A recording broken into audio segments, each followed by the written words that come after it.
Namaskar. Eu quero trazer para vocês hoje uma reflexão sobre o propósito do ensino, o propósito dedicado ao desenvolvimento educacional.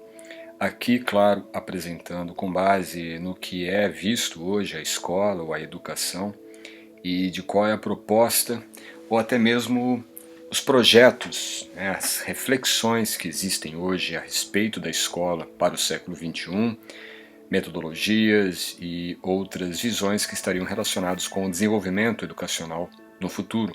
Nós então tentamos trazer estas reflexões também para a nossa área de atuação, vendo como podemos intensificar e alavancar os resultados disto de uma forma prática, de uma forma simples, direta, para a transformação dos melhores profissionais como instrutores, professores e até mesmo como objetivo maior de serem autoridades naquilo que eles ensinam. Então aqui nós podemos começar com uma pequena reflexão a respeito da história do Arthur, né? Como que nós nascemos? Todos nós temos uma origem, de certa forma, dentro do campo físico, dentro do campo material, muito parecido, certo? Todos nós tivemos uma origem muito parecida. O que vai muitas vezes diferenciar é o meio como que nós nos desenvolvemos, tanto da questão familiar como também da questão de desenvolvimento, da educação, de como nós fomos educados, de como nós fomos instruídos, de como nós fomos orientados a lidar com a vida. Para alguns, este desenvolvimento então pode trazer algum resultado, algum sucesso, embora esse sucesso às vezes não tem muito a ver com o aspecto, diríamos, estético da pessoa, não é? Mas são questões realmente ligadas ao mérito de cada um, certo? Então nós temos durante o processo de vida o mesmo caminho, diríamos, o mesmo processo biológico de desenvolvimento, mas existem outras confluências que nós podemos até citar como karma ou até mesmo como condições que regem de certa forma, não dentro de um determinismo, mas dentro de algumas regras e algumas leis que são intangíveis ao ser humano, que estão, de certa forma, definindo algumas características para cada um de nós. E nisto, claro, o desenvolvimento que nós vamos ter ao longo da vida, ele requer algumas técnicas e alguns meios de nos desenvolvermos. E muitas vezes estes meios não são os meios mais adequados, nós podemos às vezes nos perder em meio ao processo de aprimoramento, de desenvolvimento, já que de repente não tenhamos uma certa confluência destes elementos de destino, de karma ou de um pré-determinismo que na verdade não é de forma alguma vinculado como uma regra ou uma lei definitiva do yoga, mas que sim nós temos condições de nos desenvolvermos. E este processo de desenvolvimento é um processo de uma escalada, um processo de um desenvolvimento interior, né? À medida que nós então nos aprimoramos nesse processo, nós vamos nos elevando em termos de consciência, em termos de comportamento, em termos de conhecimento. E certamente alguns elementos eles são às vezes que surgem em nossas vidas para nos assustar ou para nos amedrontar. Porém, o elemento medo ou alguns elementos que estejam paralelos, ao nosso processo de desenvolvimento, eles são apenas processos desta escadaria, pois não podemos ficar vítimas de elementos que são muitas vezes elementos criados pela nossa própria mente. Não é como se fôssemos marionetes de forças superiores. No yoga, na filosofia do yoga, isso é entendido como os gunas, as leis das qualidades da matéria, ou as forças qualitativas da natureza material que dominam o nosso propósito, a nossa filosofia de vida, o nosso meio de vida, o nosso modo de existir. E esses condicionamentos, então, eles devem ser eliminados, devem ser vencidos. E quando isto ocorre, é a partir do momento que nós nos perguntamos o porquê. Não é o porquê de estarmos aqui, ou o porquê de estarmos passando por certas situações em nossas vidas, e não como um obstáculo ou como um ponto de parada, mas sim o ponto de virada, o ponto de de mudança do curso, de mudança do nosso percurso. E desse modo, então, nós podemos entender que nesta visão do desenvolvimento da escola no século XXI, nós teremos estes quadrantes, né? No caso, são 4 dimensões, certo? Uma sociedade, a escola, o professor e o aluno. Então, uma sociedade, ela está direta ou indiretamente ligada com os outros elementos, a escola, com o professor e com o aluno. E da mesma forma, cada um desses elementos estão interligados. Então, é um único processo ou um único corpo, mas com características diferentes. E hoje a escola, na verdade, ela é uma titulação inflacionada, né? O que significa que nós temos hoje uma sobrecarga de exigências, né, que deveriam não recair sobre a escola, mas que estão conectadas com a escola, certo? Por exemplo, responsabilidades que não seriam da escola, não seriam do professor, mas seriam de outras instituições, de outros meios. E justamente o que é necessário é a quebra desta visão da escola como uma indústria. Dado que as escolas elas vêm de um processo histórico muito já relapso, né, ao longo do tempo, né? O próprio modelo de escola que nós temos ainda é um modelo da era de Bismarck, quer dizer, o aluno ser educado ou ser preparado para atuar na indústria, não é? O que é totalmente fora da nossa concepção de realidade hoje em dia. E também a escola ela é dada como o local onde é encontrada a verdade pura e simples, ou uma verdade absoluta, ou o que é dito na escola é o que é realmente a verdade. Agora, claro que temos que entender o que é o conhecimento e o que é a verdade. E não é a escola, a instituição escola que é a dona da verdade, mas sim a capacitação que esses profissionais deveriam ter. E dentro da escola, muitas vezes, quem está na instituição escolar está ali por algum objetivo. Geralmente o objetivo é do título, é um diploma, é uma formação ou até mesmo alguma recolocação social, né? Uma necessidade que muitas vezes não cumpre com aquilo que se espera. Os problemas atuais podem ser entendidos como carência de propósito. A escola ela não traz o propósito real para as pessoas, para os alunos, para os jovens, para as crianças, justamente por fatores diretamente ligados à questão de que o propósito ele é do indivíduo e não é a escola que vai desenvolver esses propósitos.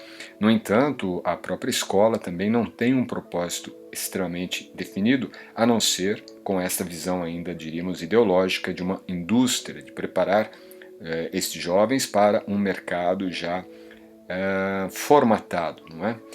E os profissionais estão cada vez menos pensantes e mais adestrados, ou seja, aqui já entra a questão dos professores. Os professores estão cada vez menos profissionais, estão cada vez menos reflexivos, menos filosóficos, menos educadores e mais adestrados, o que significa estarem mais vinculados a uma ordem, a uma cartilha, a um processo, diríamos também ideológico ou político, o que prejudica de forma enorme aquilo que deveria ser o papel de um professor. E claro que isso tudo está sendo relacionado, né, com a questão escola, no sentido realmente básico, né, na escola básica, na escola do ensino básico. Mas o importante é entender isto tudo que nós estamos tentando trazer dentro do contexto do professor de yoga, do professor ligado ao conhecimento do desenvolvimento das pessoas. E isto também tem o mesmo peso.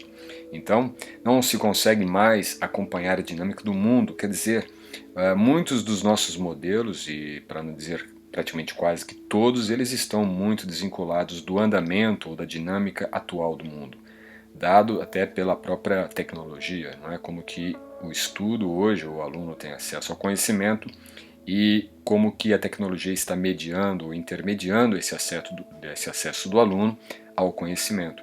Ou seja, a tecnologia ela traz um avanço muito mais dinâmico para a educação, para o ensino, para o aprendizado, para o desenvolvimento das pessoas, e isto deveria ser algo já vinculado e até mesmo atrelado à própria tecnologia. Mas é uma questão que vai ser trabalhada ao longo dos anos, ao longo das décadas ou até séculos ainda, pois há uma grande lacuna entre um e o outro, e essa lacuna muitas vezes está ligada aos interesses que estão ignorados, principalmente no sistema educacional. Não é? Interesses esses que, como disse antes, ele visa primeiramente formatar a opinião dessas pessoas, prepará-las para um mercado já doutrinado, não é? Anestesiado pelo interesse de quem está controlando, manipulando e dominando este mercado educacional. O ideal nós podemos até entender como sendo algo ligado ao mérito que o aluno e da mesma forma que o instrutor ou o professor tenha, e não apenas um título, não apenas um diploma, não apenas uma referência dada a esta pessoa deveria dar a ela a autoridade. Isso é algo também muito comum de se ver como pessoas que não têm, diríamos, toda a habilidade de conhecimento, domínio do conhecimento, manifestando opiniões que fica de forma muito clara e evidente não ter domínio sobre aquilo que está opinando, sobre aquele conhecimento que está ali sendo apresentado. Então a meritocracia seria assim um dos elementos chaves para essa mudança de paradigma na educação, no ensino e na preparação de novos instrutores. Um outro ideal seria a incubação para o mundo real empírica, ou seja, você ter meios de desenvolver o aprendizado também dos alunos, como também e principalmente dos professores, ou seja, ter métodos que possam colocar ambos dentro de um processo de dinâmica muito mais atualizada desse conhecimento, quer dizer, usar a tecnologia, usar métodos como uma incubadora ou como um laboratório para que esse conhecimento seja então levado adiante de maneira mais eficaz, direta, rápida e transformacional. Isso é o mais importante, é realmente ter um sentido aquele conhecimento que está sendo transmitido. E, no caso, o instrutor sendo visto como um agente facilitador, o que na minha visão é um pouco ainda limitante, não é? Você ter apenas a função do instrutor ou do professor, melhor dizendo, como um facilitador. Na verdade, ele não é um facilitador, não é? Ele é sim aquele que está transmitindo. Então, ele deve ser mais do que um facilitador. Ele deve ser um agente transformador do comportamento, da opinião e da visão de mundo do aluno. Porém, para isto entra aí o fator meritocrático, não é? O professor hoje em dia ele não tem esta capacidade de forma muito evidente, ele não tem esse domínio e aí então ele passa a ter um papel secundário. O papel de um facilitador é um papel secundário, não é um papel realmente proeminente de um professor. O professor ele tem realmente autoridade sobre o conhecimento, não uma autoridade de imposição, mas uma autoridade de transmissão. Então é um agente de transmissão do conhecimento mais do que um agente facilitador. Esse seria apenas uma mudança que eu faria já nesta aplicação deste ideal dentro da educação do século XXI, de não ser apenas um facilitador, mas um transmissor fidedigno, autêntico deste conhecimento. Por fim, de fazer o que ama, né? Você, tanto como alguém que está estudando, se dedicando ao desenvolvimento pessoal, ao desenvolvimento educacional, como também aquele que está inserido já nesse processo de educar, de ensinar, de transmitir, fazer isto por amor, fazer isto por envolvimento, tanto que daí mesmo vem a própria ideia de philos, né? De philos, justamente de amor ao conhecimento, de amor à educação, de amor àquilo que você faz. Então é algo muito importante e, infelizmente, muito ausente nos dias atuais. Existem também alguns impedimentos, né, para que esses ideais sejam implementados de forma eficaz.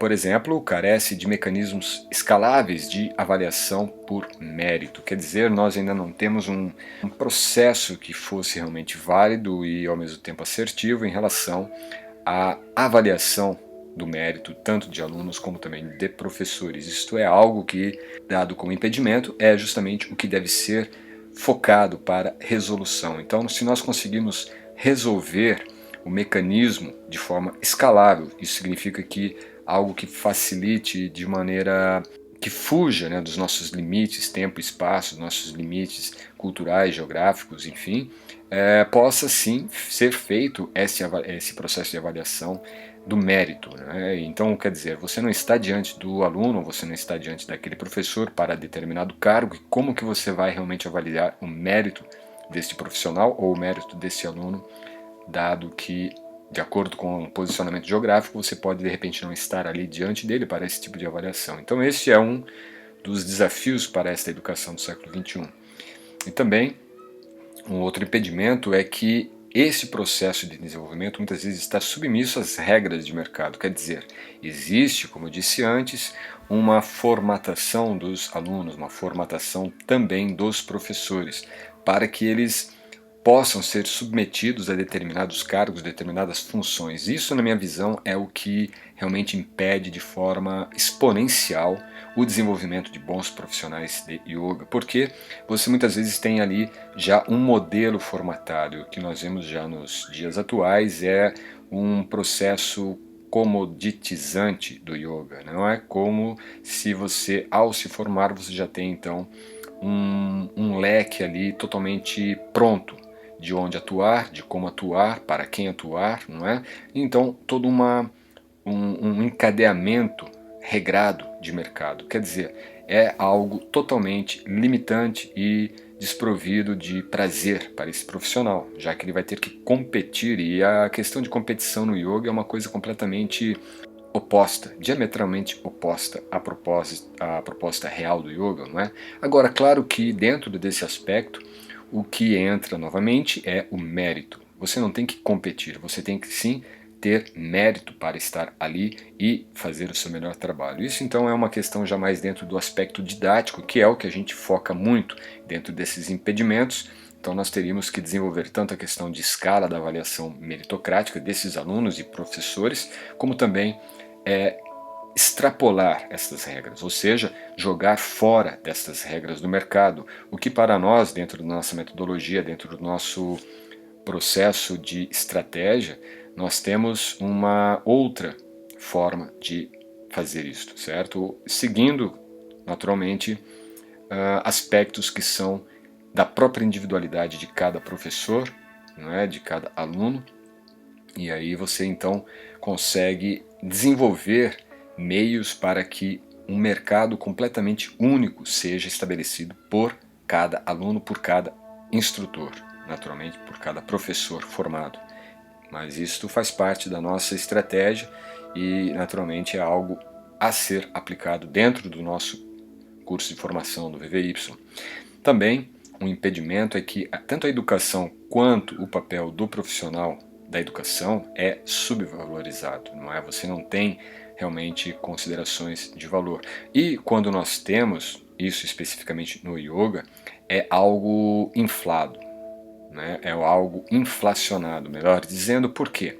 Você vê muitas vezes o estilo de vida baseado em estereótipos, baseado em ostentação, baseado em apenas uma maquiagem, né? Isso significa você fingir, né? Você dar uma ideia. Isto o marketing acabou realmente dominando muito dentro do yoga, que é o marketing da vida saudável, né? Da vida fácil, daquela vida totalmente idealizada, hollywoodiana, e que na verdade não é assim, certo? Então estabelece-se um padrão idealizado do que é aquele que vive, né, ou como vive um instrutor ou um praticante de yoga.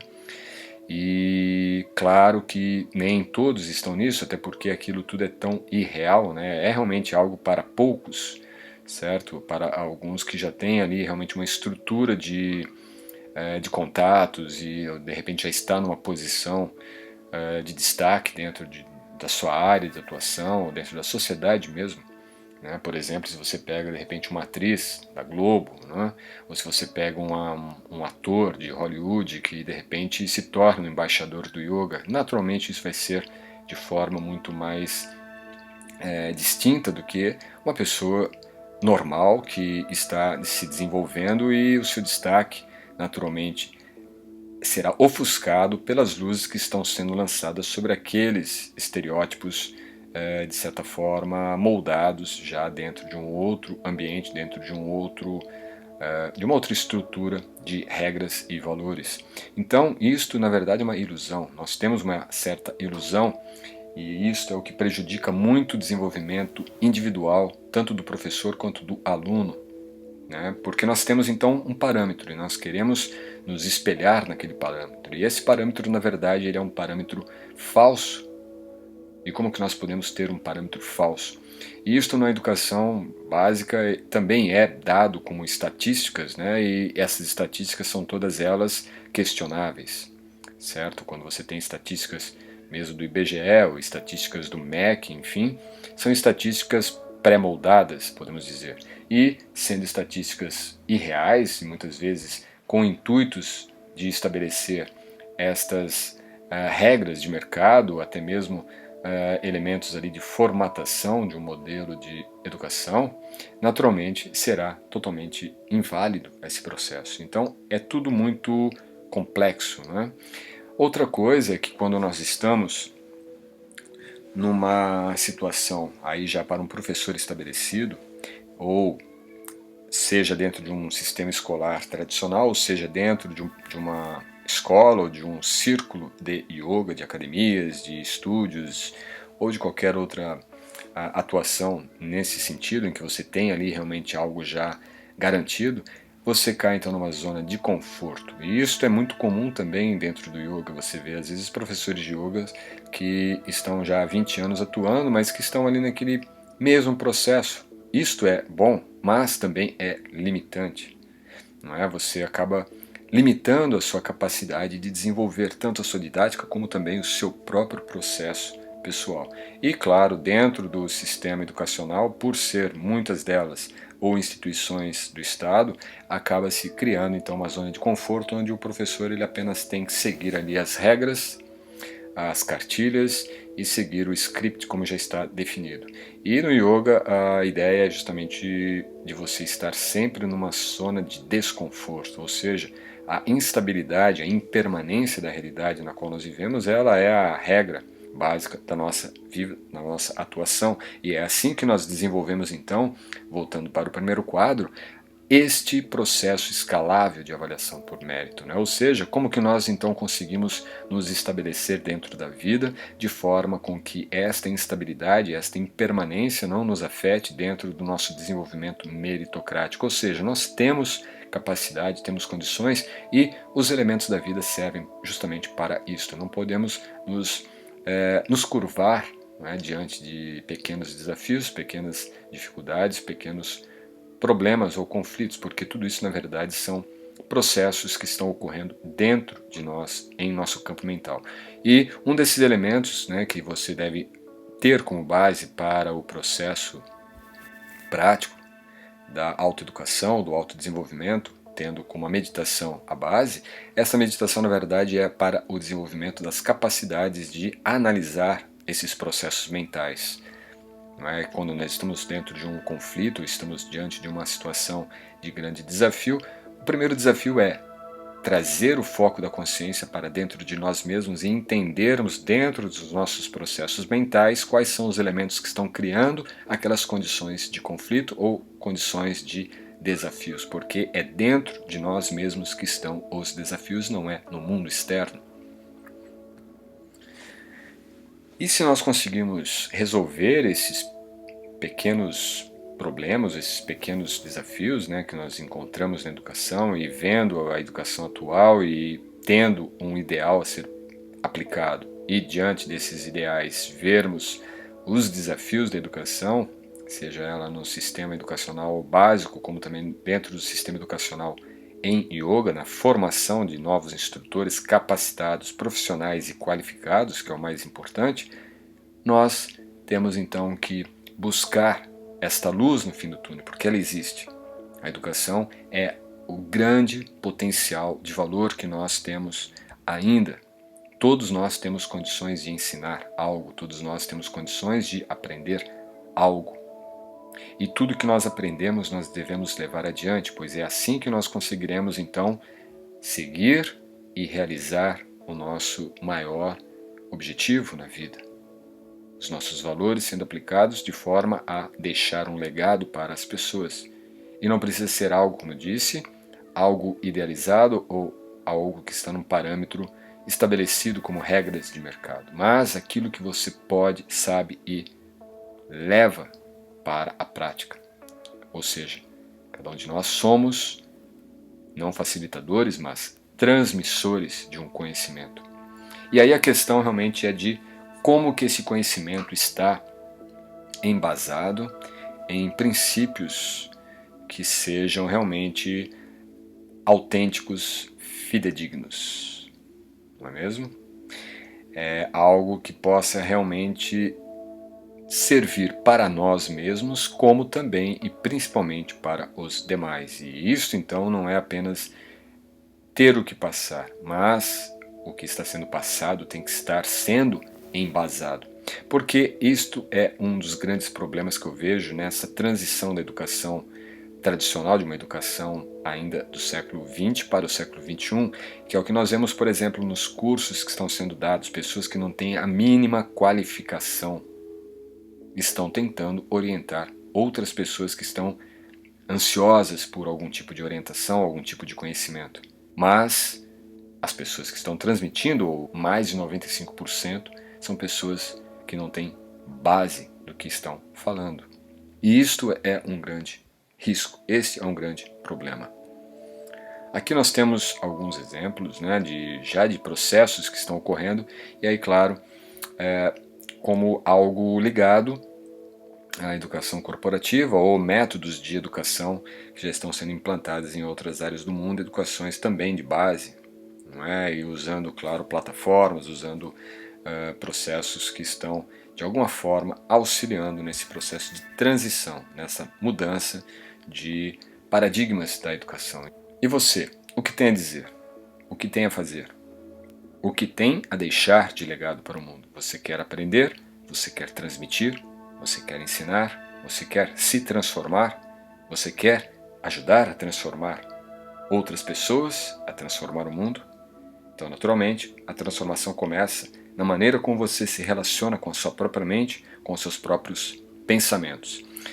E aí entra a questão mais importante da educação dentro do yoga, que é ter uma prática, ter uma vida simples, uma vida que seja realmente rápida, ou seja, dinâmica, que tenha uma dinâmica atualizada com o mundo, com as, não diria a relação com o mundo externo, mas a dinâmica sua, de suas emoções, de seus sentimentos, de suas percepções, de seu conhecimento.